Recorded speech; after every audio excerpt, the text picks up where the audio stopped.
Welcome to Crime, Corruption, and Cocktails, the true crime podcast where we look at cases of corruption and negligence and examine their historical and cultural implications. Today, I'm drinking a mojito. What do you have? I am drinking a hard cider, and on this week's episode, we're going to look at the Cleveland Kidnappings committed by Ariel Castro. Castro was born in Puerto Rico and moved to Cleveland, Ohio after his parents separated. Castro's involvement with the police started long before his arrest for the kidnapping. In 1993, he was arrested for domestic violence against his then girlfriend, Gramida Figueroa. Figueroa's sister, Alida Caraballo, said that, quote, all hell started to break loose, end quote, when the couple moved into their new home. Caraballo and her husband Frank claimed that Castro beat Figueroa, breaking her nose, ribs, and arms and causing a blood clot on her brain that resulted in an inoperable tumor. He also threw her down a flight of steps, cracking her skull. Despite all of the physical evidence, the grand jury did not indict Castro. Castro's troubles also were reflected at his job. Castro worked as a bus driver for the Cleveland Metropolitan School District until he was fired for quote-unquote bad judgment, including making an illegal U-turn with children on his bus, using his bus to go grocery shopping, leaving a child on the bus while he went for lunch, and leaving the bus unattended while he took a nap at home. Ariel Castro kidnapped the first of 3 victims on August 23, 2002. Michelle Knight was 21 years old and on her way to a court hearing pertaining to her son that was a ward of the state. Castro followed the same pattern with all 3 victims, where he would offer them a ride, drive to his house at 2207 Seymour Avenue, lure them inside, and then restrain them in the basement. Police admitted that they did not put enough resources into finding Knight since she was an adult at the time of her disappearance. The next victim was Amanda Berry, who was kidnapped on April 21, 2003, a day before her 17th birthday. She was last heard from around 8 p.m. when she called her sister to tell her that she was getting a ride home from her job at a Burger King on West 110th Street and Lorraine Avenue. The final victim was Gina DeJesus. DeJesus was 14 at the time and was friends with Castro's daughter, Arlene Castro. She was last seen at a payphone around 3 p.m. on April 2, 2004, while on the way home from her middle school at West 105th Street and Lorraine Avenue. Shortly before Gina disappeared, her and Arlene had called Arlene's mother for permission to have a sleepover at DeJesus' home, but Figueroa replied that they could not, and the 2 girls parted. When she saw Ariel Castro, DeJesus was under the impression that Castro was picking her up to drop her off at home, and she trusted Castro because she was friends with his teenage daughter. And when she was reported missing, an Amber Alert was not issued. Castro subjected Knight, Berry, and DeJesus to repeated violence, including rape, food deprivation, and psychological torture. Prosecutors at Castro's sentencing wrote that diaries kept by the women, quote, speak of forced sexual conduct, of being locked in a dark room, of anticipating the next session of abuse, of the dreams of someday escaping and being reunited with family, of being chained to a wall, of being held like a prisoner of war, of missing the lives they once enjoyed, of emotional abuse, of his threats to kill, of being treated like an animal, of continuous abuse, and of desiring freedom, end quote. Knight told police that Castro had impregnated her at least 5 times and had induced miscarriages each time through beatings, hitting her with dumbbells, punching her, and slamming her against walls. Knight's grandmother told reporters that she would require facial reconstruction surgery due to the beatings that she endured, and she lost hearing in one ear. At one point, she had a pet dog while in captivity, but Castro killed it by snapping its neck after it bit him while trying to protect Knight. DeJesus told law enforcement that she was raped, but did not believe that she was ever impregnated. On Christmas Day 2006, Castro allegedly ordered Knight to assist in the birth of Berry's child, which took place in a small inflatable swimming pool, and he threatened to kill her if the baby did not survive. At one point, the baby stopped breathing, but Knight was able to resuscitate her. Castro occasionally took Amanda's daughter out of the house, including to visit his mother. She called him Daddy, and Castro's mother, Grandmother. According to a statement from Cleveland police, officers visited Castro's home only once following the kidnappings to discuss an unrelated incident. Castro did not appear to be home at the time and was later interviewed elsewhere. Neighbors claim to have called the police about suspicious activity observed at the home, but police have said they have no record of any such calls. On May 6, 2013, Barry was able to make contact with one of Castro's neighbors, leading to her escape with her 6-year-old daughter. The police were able to then rescue Knight and DeJesus. According to the police, Castro left the house that day and Barry realized that he failed to lock the quote-unquote big inside door, although the exterior storm door was bolted. She did not attempt to break through the outer door because she thought that Castro, quote, was testing her, end quote, according to the police report. Previously, Castro had tested the woman by leaving the house partially unlocked and exits unsecured. If they attempted to escape, he beat them. Instead, Barry screamed for help when she saw neighbors through the screen. Neighbor Ariel Castro responded to the screaming but was unable to communicate with Barry because he spoke little English. Neighbor Charles Ramsey joined Castro at the house's front door during the rescue. They kicked a hole through the bottom of the storm door and Barry crawled through carrying her daughter.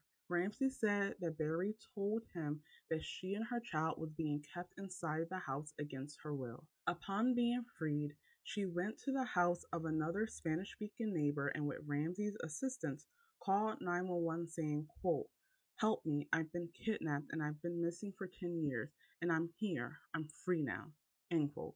Responding police officers entered Castro's house. They walked through an upstairs hallway with guns drawn, announcing themselves as Cleveland police. After peeking out from a slightly open bedroom door, Knight entered the hallway and leaped into an officer's arms, repeatedly saying, quote unquote, "You saved me." Soon after, DeJesus entered the hallway from another room. Knight and DeJesus walked out of the home, and all three plus the child were taken to Metro Health Medical Center. Barry and DeJesus were released from the hospital the next day, and Knight was discharged 4 days later on May 10. We did want to bring up that there is a possibility that Castro had a fourth victim. Ashley Summers went missing in early July 2007. Her family suspected she could have been a victim of Castro, but the police did not find her in Castro's home. As of this recording, she is still missing. Castro was arrested on May 6, 2013. Castro made his first court appearance at the Cleveland Municipal Court on May 9th, where bail was set at $2 million per kidnapping charge, adding to a total of $8 million. Additional charges included aggravated murder for intentional induction of miscarriages, attempted murder, assault, a charge for each instance of rape, and a kidnapping charge for each day each captive was held. On May 14th, Castro's attorney said he would plead, quote-unquote, "not guilty" to all charges if indicted for kidnapping and rape. A Cuyahoga County grand jury returned a true bill of indictment against Castro on June 7th. It contained 329 counts, including 2 counts of aggravated murder. After entering a not guilty plea for Castro on June 12th, one of his attorneys, Craig Weintraub, said that although some of the charges against Castro were indisputable, quote, "it is our hope that we can continue to work toward a resolution to avoid having an unnecessary trial about aggravated murder and about the death penalty," end quote. And he continued by saying, "We are very sensitive to the emotional strain and impact that a trial would have on the women, their families, and this community." On July 12th, a Cuyahoga County grand jury returned a true bill of indictment for the remainder of the period after February 2007. It brought the total of 977 counts, 512 counts of kidnapping, 446 of rape, 7 of gross sexual imposition, 6 of felonious assault, 3 of child endangerment, 2 of aggravated murder, and 1 of possession of criminal tools. On July 17th, Castro pleaded not guilty to the expanded indictment. Castro eventually pleaded guilty on July 26th to 937 of the 977 charges against him, including charges of kidnapping, rape, and aggravated murder, as a part of a plea bargain which called for consecutive sentences of life in prison plus 1,000 years, all without parole. Under the plea deal, Castro forfeited his right to appeal and could not profit in any way due to his crimes. He also forfeited his assets, including his home, which prosecutors said would be demolished. The court forfeited all of his property and assets to the Cuyahoga County government. Before his sentencing, Castro addressed the court for nearly 20 minutes, in which he said he was a quote-unquote good person and not a quote-unquote monster, but that he was addicted to sex and pornography and had quote-unquote practiced the art of masturbation from a young age. He claimed that he had never beaten or tortured the women and insisted that most of the sex with them was consensual. He shifted between apologizing and blaming the FBI for failing to catch him, as well as blaming his victims themselves for getting in a car with a stranger, along with insisting to the court that when he had sex with them, he discovered they were not virgins. He would alternatively shift back into apologetic comments saying, quote, "I hope they can find in their hearts to forgive me because we had a lot of harmony going on in that home." The judge also heard from Knight and family members of Barry and DeJesus. Knight told Castro, quote, "You took 11 years of my life away. I spent 11 years in hell, and now your hell is just beginning. I will overcome all that has happened, but you will face hell for eternity. I will live on. You will die a little every day as you think of the 11 years of atrocities that you inflicted on us. I can forgive you, but I will not forget." End quote.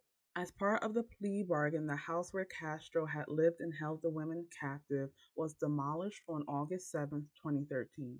Knight was present and handed out yellow balloons to spectators, which she said represented missing children.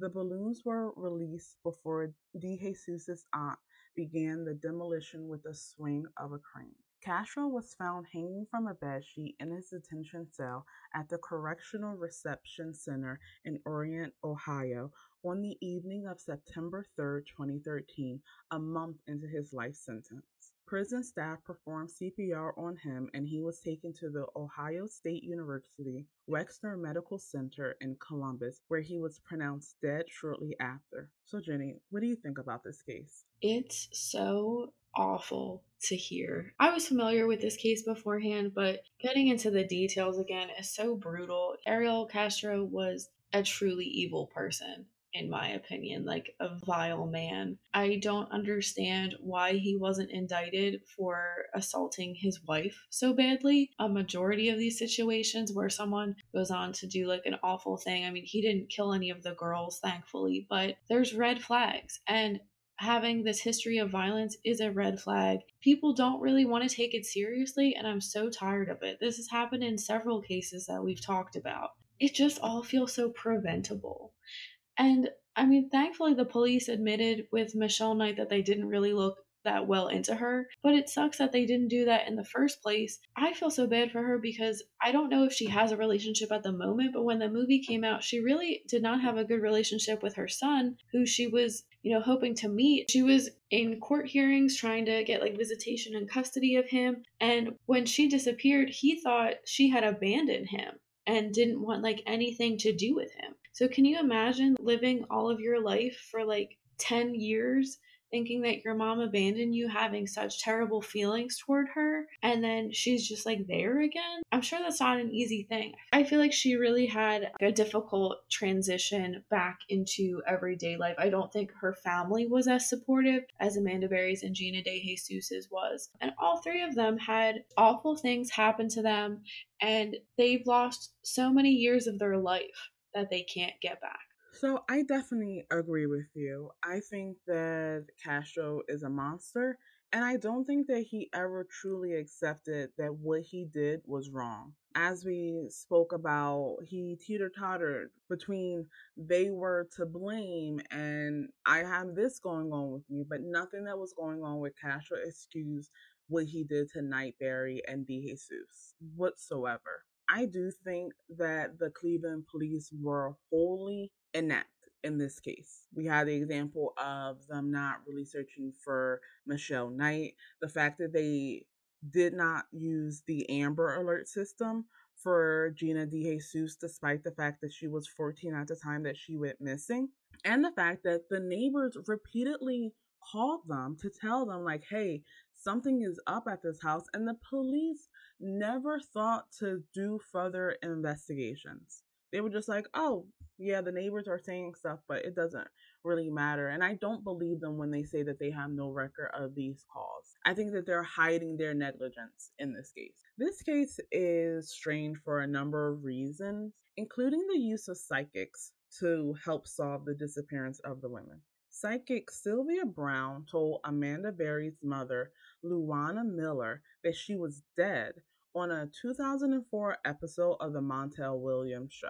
Brown told Miller, quote, "She's not alive, honey," end quote, according to the Cleveland Plain Dealer newspaper. She continued to say that, quote, "Your daughter's not the kind who wouldn't call." And Miller ended up telling the newspaper that she believed it 98%. And unfortunately, she died a year later from heart failure, never knowing that her daughter was still alive and that she had a child in captivity. And this is not the first nor the last time psychics would be wrong about the status of a missing person. In the case of Elizabeth Smart, psychics told police that she was dead when in fact she was alive in Salt Lake City being held by Brian David Mitchell. Psychics also told police that Sandra Levy died in either Nevada due to a botched abortion or in Israel due to a suicide bombing. She was actually found dead in D.C.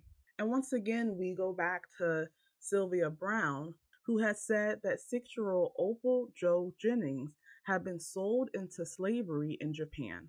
Unfortunately, her body was found down the street from her home after being murdered by convicted sex offender Richard Lee Franks.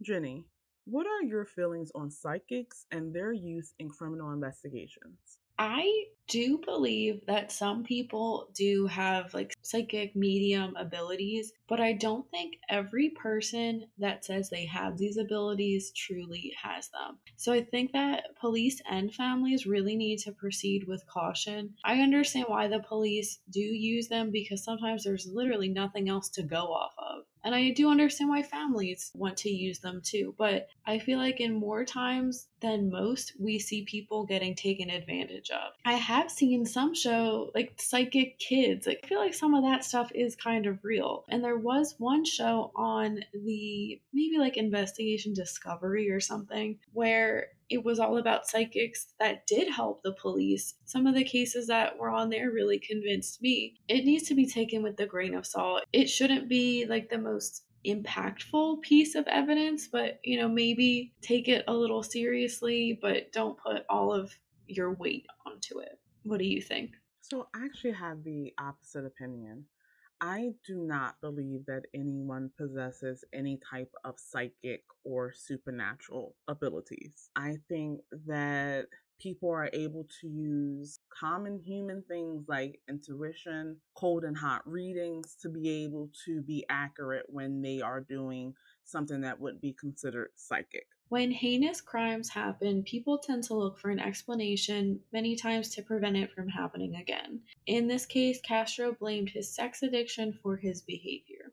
According to the ICD-10, sex addiction is described as a compulsive need to perform sexual acts in order to achieve the kind of quote-unquote fix that a person with alcohol use disorder gets from a drink or someone with opiate use disorder gets from using opiates. For some people, sex addiction can be highly dangerous and result in considerable difficulties with relationships. Like drug or alcohol dependence, it has the potential to negatively impact a person's physical and mental health, personal relationships, quality of life, and safety. Some report that it may manifest itself as a compulsive need to masturbate, view pornography, or be in sexually stimulating situations. A person with sex addiction may significantly alter their life and activities in order to perform sexual acts multiple times a day and are reportedly unable to control their behavior despite severe negative consequences. The International Institute for Trauma and Addiction Professionals says sex addiction affects from 2% to 5% of the general population,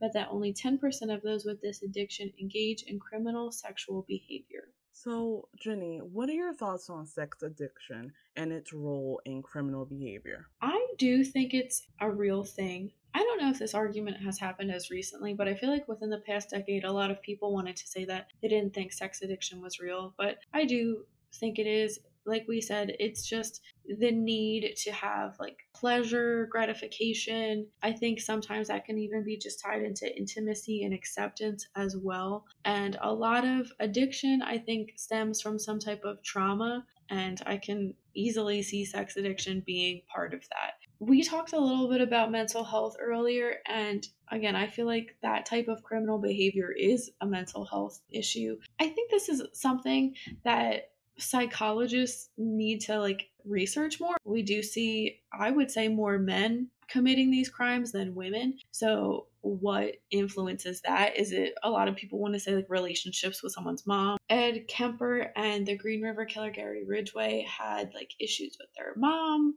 I think personally a lot of this goes into misogyny and how women are generally viewed and treated in this country, and I guess many countries throughout the world, because we often so hear about men brutalizing women and it being of a sexual nature. So I would like to see more research on that, into like what builds these people, why sex is part of their crimes and their like motivations and whatnot. Yeah, I definitely agree with you that this is a real disorder and that it truly affects people's lives in some of the horrendous ways that other addictions affect people's lives. I did want to note that we're not saying that sex is bad, we're not being sex negative.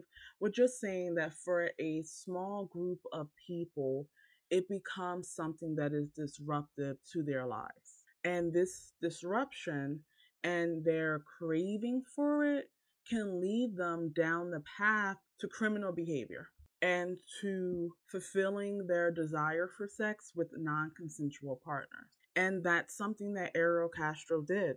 I think that in a way he was trying to minimize his responsibility using sex addiction.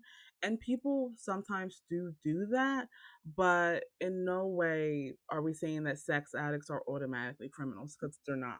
I think that one of the most important things is that more research, like you were saying, goes into sex addiction and the treatments for it. While researching, there wasn't really any concrete treatments for it. Its acceptance is up and down.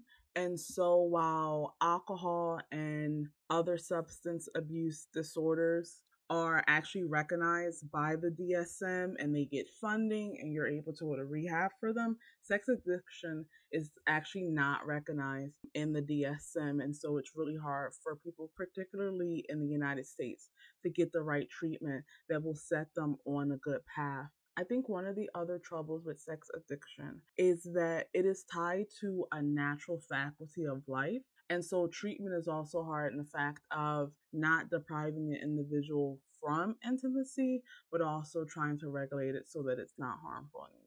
If we do see more research on sex addiction, I would really like to see if repression has anything to do with that, whether you're growing up in maybe a religious household that doesn't talk about sex or you feel shameful about sex. That wraps up this week's case. Thank you for listening. Let us know in the comments what you think about the Cleveland kidnapping. You can read more about this case and how to support us in the links below. We'll be back next week with a brand new episode focused on the story of Dr. Kevorkian. As always, stay safe.